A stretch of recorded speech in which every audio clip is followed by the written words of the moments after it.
তৃণমূল নেতাদের আত্মীয়রা চাকরি পাচ্ছেন অথচ কাজ জুটছে না স্থানীয়দের। এই অভিযোগে দুর্গাপুরের পানাগড় শিল্প তালুকে বিক্ষোভ। কথা বলবো আমাদের প্রতিনিধি মনোজ বন্দ্যোপাধ্যায়ের সঙ্গে। মনোজ, কারা চাকরি পাচ্ছেন আর কাদের সমস্যায় পড়তে হচ্ছে, কি অভিযোগ? পাম্প চালিয়ে উঠছে বিল, কেএসবি পাম্প বাঁচায় বিদ্যুৎ, বিলের প্রবলেম গেল। বিদ্যুৎ সাশ্রয়কারী জার্মান টেকনোলজিতে তৈরি কেএসবি পাম্প, পয়সা বাঁচাও, টেনশন ভাগাও।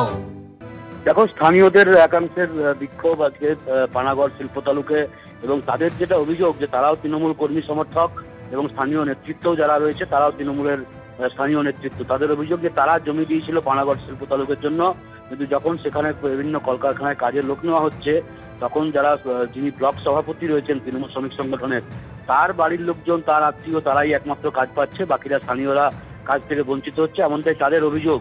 এবং এই অভিযোগেই তারা আজকে সেখানে বিক্ষোভ দেখায় দীর্ঘক্ষণ ধরে কারখানার গেটের সামনে, এবং তাদের দাবি যে অবিলম্বে এই সমস্যার সমাধান না হলে তারা এই বিক্ষোভ কন্টিনিউ করবে। যার বিরুদ্ধে অভিযোগ তিনি অভিযোগ অস্বীকার করে বলেছেন যে ট্রায়াল হিসাবে দেখা হচ্ছে যে কে কাজ করতে পারে, সেই হিসাবে কয়েকজনকে নেওয়া হয়েছিল, স্থায়ীভাবে কাউকে নিয়োগ করা হয়নি, অভিযোগ অস্বীকার করেছেন তিনি। পাশাপাশি গোটা ঘটনাটাকে নিয়ে সমালোচনা করেছে বিরোধীরা, বিজেপি মূলত। তারা বলছেন যে তৃণমূলেরই লোকজনের অভিযোগ তৃণমূল নেতৃত্বের বিরুদ্ধে। এই হচ্ছে রাজ্যের কর্মসংস্কৃতির অবস্থা। ধন্যবাদ।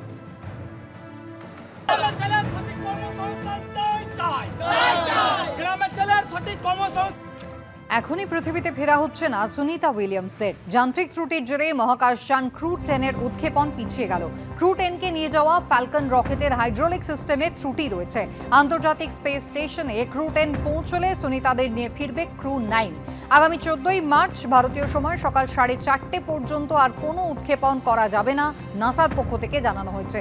বৃষ্টি ঝড়ের পূর্বাভাস থাকায় মহাকাশযান ওড়ার ক্ষেত্রে বাধা তৈরি হতে পারে বলে জানালো নাসা।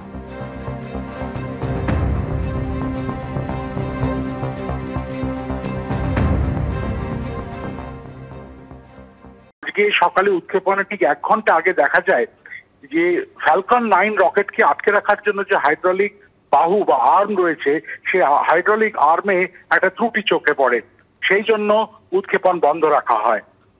সেই ত্রুটিটাকে ঠিক করে আবার উৎক্ষেপণ করা যেতেই পারত, কিন্তু দেখা গেছে যে ঝড় আসতে পারে, এবং এই ঝড় এবং বৃষ্টির জন্য আজকে অন্তত 13ই মার্চ এই উৎক্ষেপণটি হবে না, এবং 14ই মার্চ সকাল 4:30-এর আগে এর কোনো উৎক্ষেপণের সম্ভাবনা নেই বলে নাসার বিজ্ঞানীরা এ পর্যন্ত জানিয়েছেন।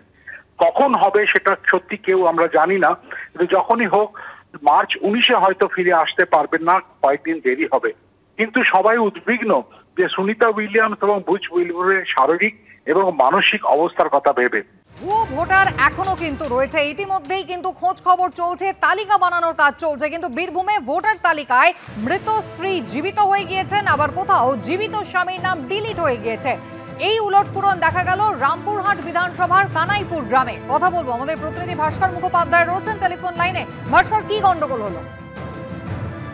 দেখো কুসুমিতা, রামপুরহাট 1 নম্বর ব্লকের নারায়ণপুর অঞ্চলে কানাইপুর গ্রামে, সেখানে বাসিন্দা ধীরেন মাল তার অভিযোগ হচ্ছে যে তার স্ত্রী 5 বছর আগে মারা গিয়েছে এবং তাকে জীবিত ভোটার লিস্টে ধীরেনকে মৃত দেখানো হচ্ছে। তার অভিযোগ যে তিনি যখন লাস্ট লোকসভা ভোটে নির্বাচনে তিনি যখন ভোট দিতে গিয়েছিলেন তখন তিনি দেখেন যে ভোটার লিস্টে তার স্ত্রীর নাম রয়েছে, কিন্তু সেখানে দেখানো হচ্ছে তিনি মারা গিয়েছেন।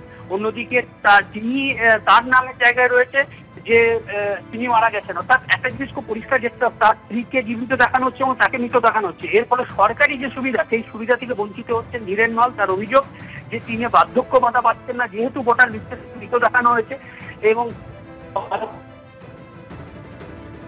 হয়নি। এবং এই বিষয়ে যখন তৃণমূলের যিনি ওই অঞ্চলের দায়িত্ব রয়েছেন তার বক্তব্য হচ্ছে যে তিনি জানতেনই না পুরো বিষয়টা। ভোটার লিস্টের বিষয়টা সামনে আসার পর তিনি জানতে পারেন, কিন্তু দ্রুত এই যে ভোটার লিস্টে তাকে মৃত দেখানো হয়েছে সেই বিষয়ে তিনি ব্যবস্থা করবেন এবং প্রশাসনিক জায়গায় ব্যবস্থা করা সেগুলো করা হবে। অন্যদিকে যিনি মহকুমা শাসক রয়েছেন রামপুরহাটের সৌরভ পাণ্ডে, তিনি জানিয়েছেন যে আমরা বিষয়টা শুনেছি এবং দ্রুত ব্যবস্থা নেওয়া হবে এবং সরকারি যে সুবিধা যাতে তিনি পান তার ব্যবস্থা করা হবে। অন্যদিকে বিজেপির জেলা সভাপতি ধ্রুব শাহ, তার বক্তব্য হচ্ছে যে কেঁচো ঘুরতে কে উঠে বেরোবে? তৃণমূল কিছুদিন আগে বলছিল যে রাজ্যে জেলায় জেলায় যেভাবে ভুয়ো ভোটার আছে সেগুলো ধরার চেষ্টা হবে, কিন্তু বীরভূমে এখন আমরা দেখছি যে একের পর এক ভুয়ো ভোটার বেরোচ্ছে। এবং এই যে জীবিতকে মৃত দেখানো হচ্ছে, মৃতকে জীবিত দেখানো হচ্ছে, তাতে একটা জিনিস খুব পরিষ্কার যে এখানে একটা খেলা রয়েছে এবং এই ভোট একের ভোট অন্য জায়গায় দেওয়া হচ্ছে, একেবারে গন্ডগোল রয়েছে এমনটাই কিন্তু মনে করছে সব পক্ষ। ভাস্কর, ধন্যবাদ। সমস্যা যে আমার বার্ধক্য ভাতাটা বন্ধ হয়ে গেছে। আগুতে ভোট দিয়েছিলাম, তারপর এখন 2 বছর ডুয়েলেকশন থেকে ভোট দেওয়া হয় না। অনলাইন থেকে দেখালাম তো বলছে তোমার নাম নাই, তোমার ভোট দেওয়া চলবে না, তুমি এখন মৃত্যু, এই কথা বললে। তো সেই লাগি হচ্ছে না, আমি বেরিয়ে উঠতে পারছি না মিটিং উঠিং দিনে। আপনার ভোটার লিস্টে নাম নেই? আচ্ছা, না এখন নাই। ভোটার কার্ড আছে? হ্যাঁ, ভোটার কার্ড আছে। ভোটার লিস্টের নাম নাই কি বলছেন ওরা? ওরা বলছে নাই নাই, তোমার মৃত্যু, তুমি, আমার স্ত্রী মারা গেছিল একটা, ও খুনে এখন এসে আমার স্ত্রী জীবিত আছে, আমাকে মৃত করে আছে। সমস্যা হচ্ছে ধরেন স্ত্রী মারা গেছে 5 বছর আগে, দিয়ে এখন ভোটটা যেছে, ভোটে ইলেকশন এলো, ভোট দিতে যাচ্ছে, তা ভোটার লিস্টে নাম নাই। বলছে যে আপনি মারা গেছেন আর আপনার স্ত্রীর নাম আছে, আর আপনি মারা গেছেন, আপনার ভোটার লিস্টে নাম নাই, আপনি ভোট দিতে পাবেন না। ওনার 5 বছর ধরে ওনার নাম বাদ গেছে। উনি বিডিও অফিসে গেছে হয়তো, বা অন্য জায়গায় গেছে, আমাদের এখানে আসেনি, বা আমি আজকে প্রথম জানতে পারলাম যে ওর নামটা বাদ গেছে। এবং ইদানিং 5 মাস থেকে নাকি বার্ধক্য ভাতাটাও পাচ্ছে না। আমার অঞ্চলের যেহেতু লোক উনি, এবং আমাদের দলগতভাবে আমাদের কর্তব্য আছে ওনাকে যাতে সুষ্ঠু উনি যাতে পায়, হ্যাঁ, এবং বার্ধক্য ভাতা যাতে পায়, সেই ব্যবস্থাটা আমরা দলগতভাবে দেখব।